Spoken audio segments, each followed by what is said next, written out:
Are we in a bull or in a bear market? Guys, today I need to give you the exact things that needs to happen right now in order for me to remain confident that we are in a bull market. And also, I will give you a massive warning. This does not look good, and this is telling us that Bitcoin is gonna go down much lower. So as you can see, there is a lot of different theories and there's a lot of different ideas out there in the market right now. Which one is going to prevail? Well, today I'm going to go over each and every one of them. I'm going to talk about why I've always said that I believe that in 2026 is when we're going to see the peak of the market.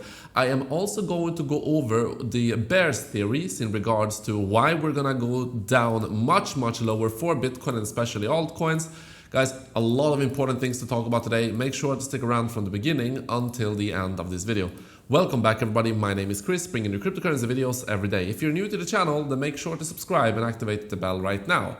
So, before I do anything at all, I just want to say that we have seen a nice bounce for Bitcoin. However, this so far has been pretty weak because we haven't even been able to break through $88,300.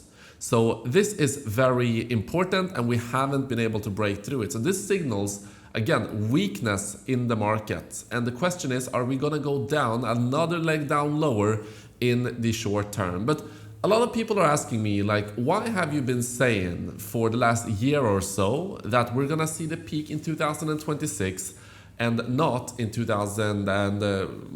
end of 2024? Because right now, people that believes in the 4-year cycle, they are now waiting for that final push, the final big blow off top that you usually see in bull markets, right?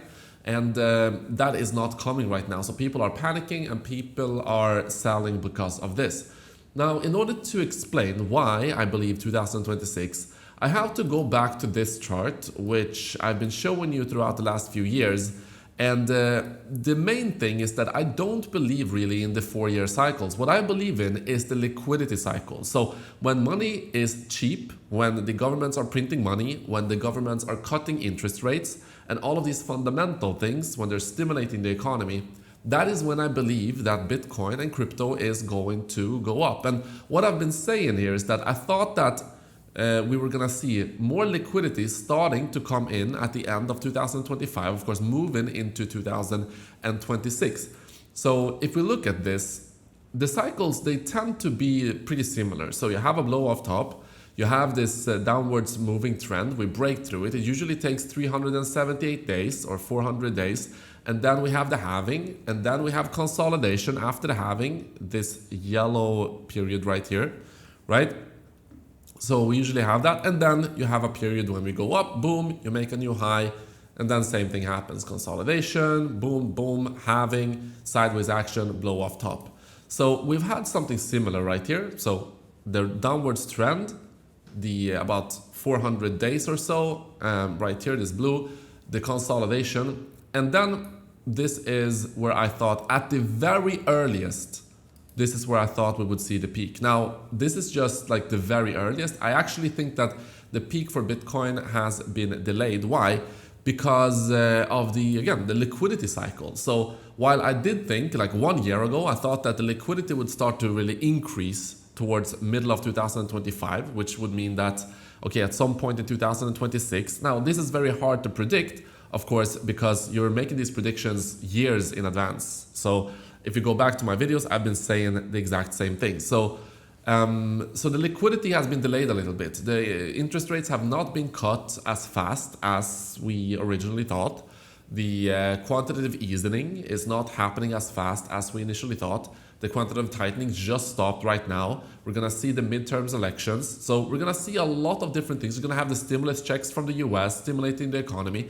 So all of these things are gonna, and also of course the lending facilities from the banks, all of these things are gonna bring more liquidity into the market.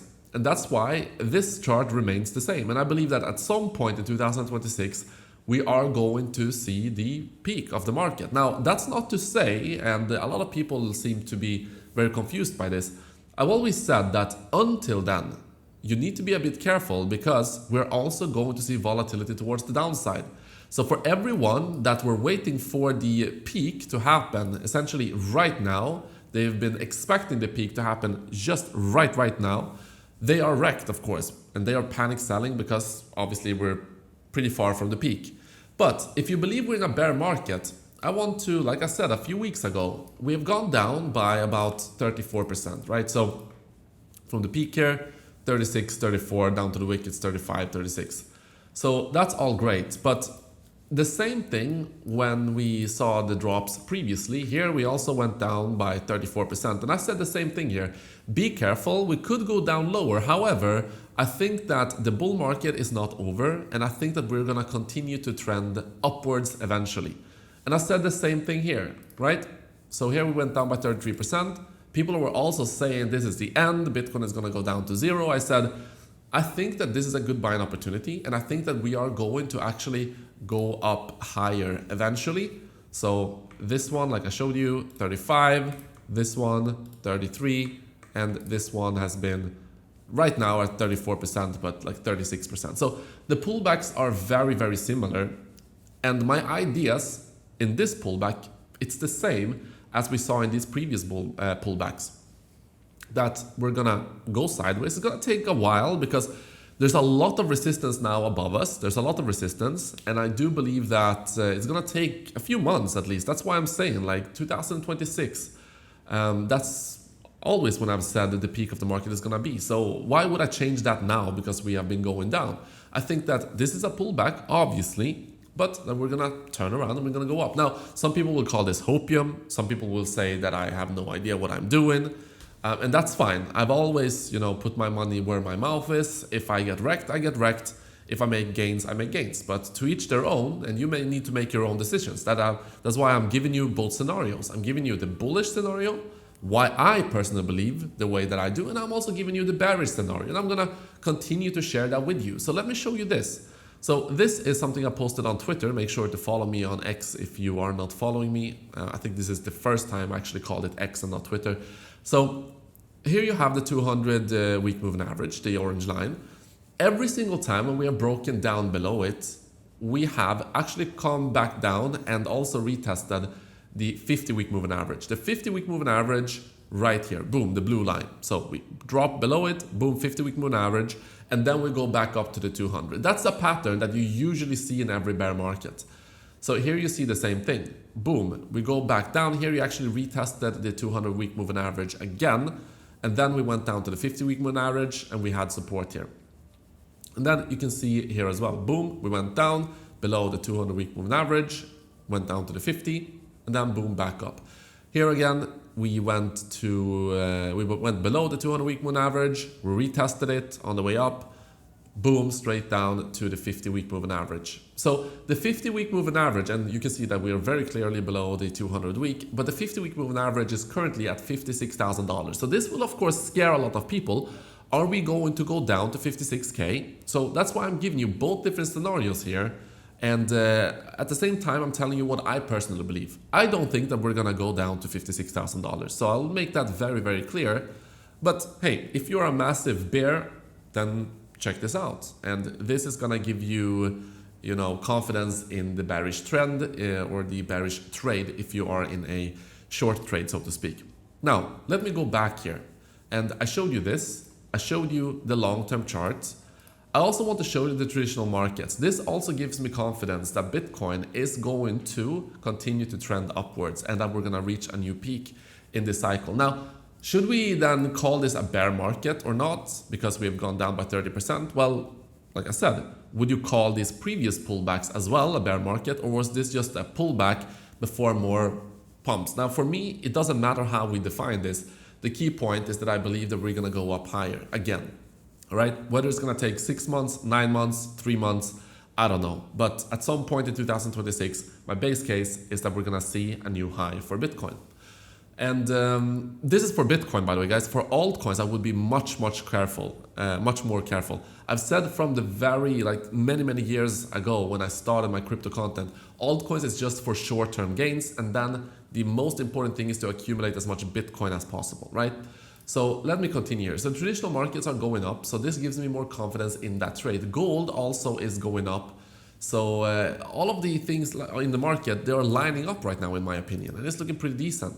Apart from some of these bearish things, of course, which we also need to keep in mind. Some more signals telling me that, yes, probably we're closer to a bottom than to the top. Before I talk about these ones, guys, of course, my trading strategies, Pionex, they have extended the incredible Black Friday campaign that they're having 7 more days. So if you want to claim the best deposit bonuses available right now in crypto, make sure to check out the Pionex link here down in the description. Sign up first here, and then you have the claim bonus link here. And then also Tap It, guys. Tap It is the best one if you are in a country that maybe does not usually allow a lot of exchanges. But Tap It is very good for this as well. They have no KYC, so make sure to check out Tap It as well. Incredible bonuses here on both of these exchanges. Now, let me continue. So the open interest has seen a massive drop. So you can see the massive drop here in open interest. These typically coincides with massive panic in the market and close to local bottoms as well. So this is also one indicator telling us that we're closer to the bottom than to the top, in my opinion. Also, if you look at the MVRV score ratio, you can see that we're also having massive amounts of losses here in terms of how much money is in, or how much Bitcoin is at a profit or at a loss right now. And you can see that these also typically coincides. When you see a sharp decline, they typically coincide with a short term at the very least, either a trend shift or a short-term relief rally towards the upside. Now remember also, like I showed you on this tweet, usually when we go below the 200-week moving average, this orange line, we do see a rally back up to retest it. You can see it happened right here, retest. It happened right here, retest. Let's see if it's going to happen right here as well, right? So let me continue. You also have the amount of short-term holder loss taking. Again, this signals that a lot of people are selling their Bitcoin at a loss right now. And this typically coincides with local bottoms as well. So we have the on-chain data showing us that we could be closer to a bottom than to a top. We have the liquidity cycle starting, the entire basis for why I believe that we are not going to see a 4-year cycle. Well, that's pretty obvious because I don't think that we're going to rally to new all-time highs like within the next 1 or 2 weeks. And that proves that the 4-year cycle is already debunked and it doesn't work anymore. But I do believe that the lengthening cycle just for this cycle because of the liquidity that's going to increase as we continue here, okay? Also, one thing is that the insider whale is buying incredible amounts of Ethereum right now. They're entering more and more trades here for Ethereum, so that is good. And the market is positioned itself for a year-end rally. US equity funds inflows has in general averaged $70 billion in December over the last 10 years. This is excluding election years, which is the highest among any month. So this would mean that if we see a similar kind of inflow into the equity markets, it's going to pump the assets, and that could set up the stage for Bitcoin to also go on a big rally. Let me continue here. The US Treasury Secretary Bezant has said that they are going to announce the new Fed chair before Christmas. I think this is also going to be bullish for the markets, even though it is kind of priced in to some extent. But the bull case is that Trump is having full control over monetary policy into midterms. He is going to stimulate the economy. He is going to create liquidity. And like I said, the 4-year cycle is not something that I think should be considered too much because it's all about liquidity. And if you look at this chart by TechDev, the business cycle is just halfway right now. So they would suggest, or this chart would suggest, that we are going to continue actually beyond 2026 and moving into, so that's like a big shift in the crypto market, the paradigm of having a 4-year bull market and then a big bear market for 2 years and then start to accelerate towards the upside again and do another 4-year bull market. I think that that's not going to be the case. Bitcoin is different now. Bitcoin is a more traditional asset and it's more institutionalized. So it is not going to have as big pullbacks in my opinion. But of course, the upside is going to be somewhat also lower than what you usually see in the past when Bitcoin was at much lower market caps. But this is all good. I still think that Bitcoin is going to perform very, very well and continue to be one of the best performing assets in the world. Finally, what I want to say is, like I said previously, this is about Bitcoin. For altcoins, you need to be very, very careful because altcoins continues to have massive unlocks happening and the investors are dumping it into the open market. So be careful with altcoins. It's all about Bitcoin. And the major altcoins like Solana, Ethereum, and BNB, I think are going to continue to do well. But for smaller altcoins like these ones, be very, very careful, guys, as I've always said. Guys, thank you so much for watching this video. I will see you in the next one.